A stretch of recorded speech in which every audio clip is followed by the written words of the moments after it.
What's up guys, LQ here with the LQ Review. Thank you so much for joining me here at my YouTube channel. This is where I talk about all the geeky, nerdy stuff that I love to talk about. Movies, video games, comic books, and TV shows. Right now I'm going to give you guys my review of the 2024 movie Roadhouse. I actually was a big fan of the original one growing up. It used to play on HBO all the time. And as a kid, I watched it. Probably shouldn't have watched it given the violence and some of the other adult content that's in the movie, but I did because I had my own TV downstairs that had HBO and I would watch whatever I wanted. And I loved Roadhouse. I loved the macho, testosterone-fueled aspects of this movie. And Roadhouse 2024 has a lot of the same stuff. All right, it's a very old school type action movie with a lot of testosterone, a lot of fighting, a lot of violence, a lot of one-man war against evil. I mean, it was, the general premise was there. So Jake Gyllenhaal was fantastic in this movie. He made this movie work. He found a nice balance between camp and playing it straight, and I really appreciated that. Conor McGregor, some people have praised his performance, other people have hated it. I actually thought it was a lot of fun.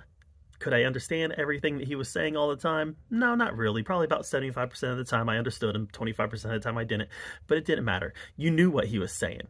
Even if you couldn't understand it, you knew what he was saying.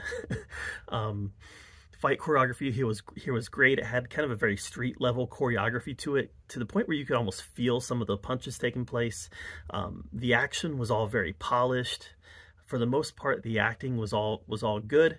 The movie took some turns that I didn't care for, though. As a fan of the original one, I didn't care for the fact that they left so much bar culture out of this film. We never got a be nice speech. We never got Dalton teaching, mentoring people, the bouncers, how to bounce. You know, yeah, we saw him maybe teaching them how to fight, but that's different than teaching them how to bounce. He wasn't creating a better bar here. He was just taking out the trash. But that's not why Dalton in the original was hired. He was hired to take out the trash, but he was also hired to create a better bar. The original one had him dealing with a liquor shortage, it had him dealing with employees selling drugs on site, had him dealing with employees misbehaving, had him dealing with employees who were skimming, had him dealing with the bar, the business of the bar. And that really wasn't here. What he was here was him. He was there to rough people up. And was it fun? Yeah, it was fun, but it didn't really have that bar culture that you got in the first movie.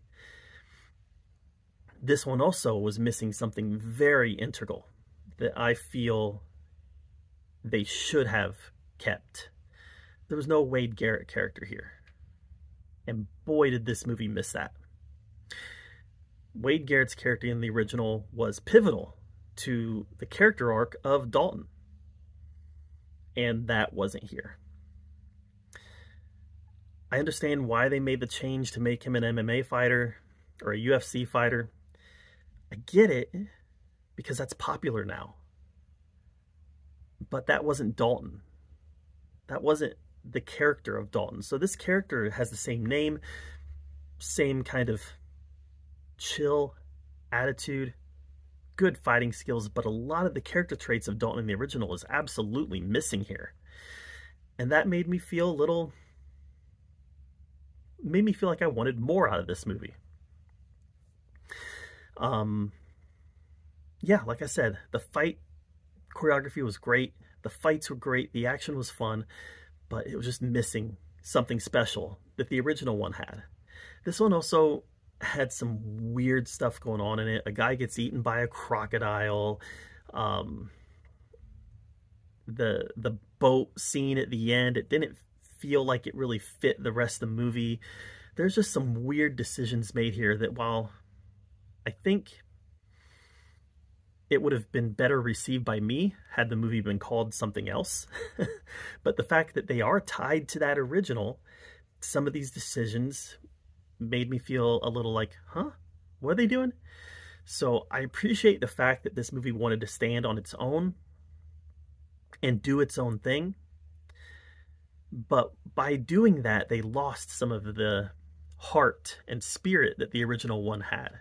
Now, was the original one campy? Absolutely. But it had that machismo campiness, where this one had the machismo and it had the camp, but I'm not sure that it blended it as well as the original did. So would I give the new one a thumbs up or a thumbs down? Yeah, I'd give it a thumbs up. From an entertainment standpoint, I watched the movie, and when I turned it off, I had been thoroughly entertained. But this wasn't nearly as good as the original one. This was missing some key components that I felt the filmmakers should have included. So that's my take on Roadhouse 2024. I liked it. Just a big missed opportunity, though. What did you think of it? Let me know in the comments below. While you're down there commenting, subscribe to my channel, and until next time, we'll see you guys later.